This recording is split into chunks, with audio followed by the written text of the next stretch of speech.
स्थिति तो ये हो गई थी कि अगर कोई लड़की उनको अच्छी लगती थी तो उसके परिवार को संदेश भेजते थे, इसको हमारे घर पे छोड़ जाओ।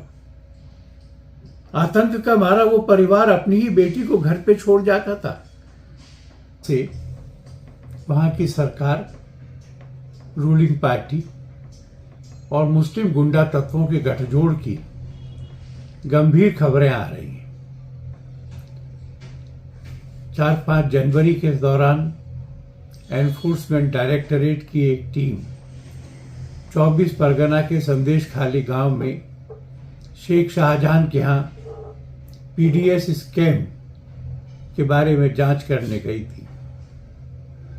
ये जांच करना उनका कर्तव्य था और कानून के अनुसार हो रही थी, पर वहां पर रूलिंग पार्टी के 800-1000 लोग इकट्ठा हो गए, नारे लगाए गए, एनफोर्समेंट डायरेक्टरेट की कारों में तोड़फोड़ की गई, अफसरों का सामान छीन लिया गया और उसमें से 3 लोग इतने घायल हो गए कि उनको अस्पताल में भर्ती कराना पड़ा। ये भारत की सत्ता को चुनौती थी।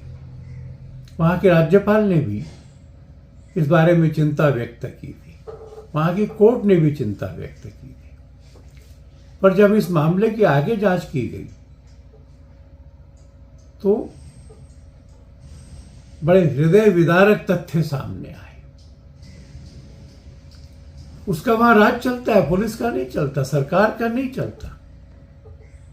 वो लोगों की जमीन पे कब्जा कर लेता है और लोगों के पास रास्ता नहीं होता। महिला आयोग के ऑफिसरों ने और उनकी अध्यक्षा ने खुद ने इस विषय की जांच की है।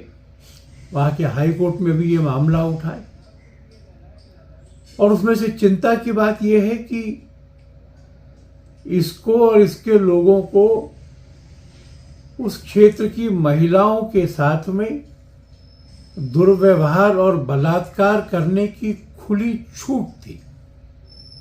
एफआईआर तक रजिस्टर नहीं होती थी। स्थिति तो ये हो गई थी कि अगर कोई लड़की उनको अच्छी लगती थी तो उसके परिवार को संदेश भेजते थे, इसको हमारे घर पे छोड़ जाओ। आतंक का मारा वो परिवार अपनी ही बेटी को घर पे छोड़ जाता था। अगला संदेश मिलता था तो लेने आता था। महिला आयोग की अध्यक्षा ने अपने बयान में कहा है 18 शिकायतें प्राप्त हुई हैं उन्हें, उसमें से 2 बलात्कार किए। ये 18 तो वो बहनें हैं जो साहस करके सामने आ गई। वहां के कोर्ट ने भी पूछा है जनवरी से अब तक यह गिरफ्तार क्यों नहीं हो सका है, वह खुला क्यों घूम रहा है। उन्होंने कहा है कि यह घटनाएं चिंताजनक है, सरकार द्वारा कार्रवाई न करना चिंताजनक है।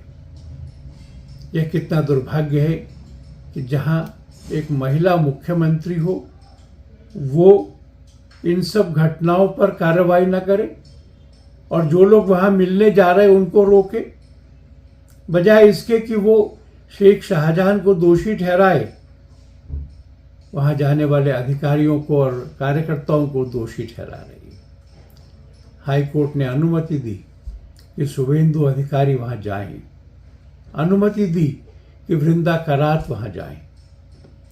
जब शुभेंदु अधिकारी वहां गए तो महिलाएं बिलख बिलख के रो रही थी। लंबे समय से दमन, उत्पीड़न, बलात्कार, गैंगरेप तृणमूल की छाया में हो रहा था। दुर्भाग्यपूर्ण है कि ममता उसका बचाव कर रही है। यह समय है कि केंद्र विचार करे कि क्या वहां पर कानून का शासन चल रहा है, क्या वहां की सरकार संविधान के अनुसार राज्य को चला पा रही है। आरोप इतने गंभीर हैं कि यह विचार करने का समय आ गया है कि बंगाल में राष्ट्रपति शासन लागू कर दिया जाए। अगर आपने हमारा अभी तक चैनल सब्सक्राइब नहीं किया है तो कृपया चैनल सब्सक्राइब कर लें, लाइक करें, शेयर करें, कमेंट करें। तो मिलते हैं फिर किसी और खबरों के साथ। नमस्कार।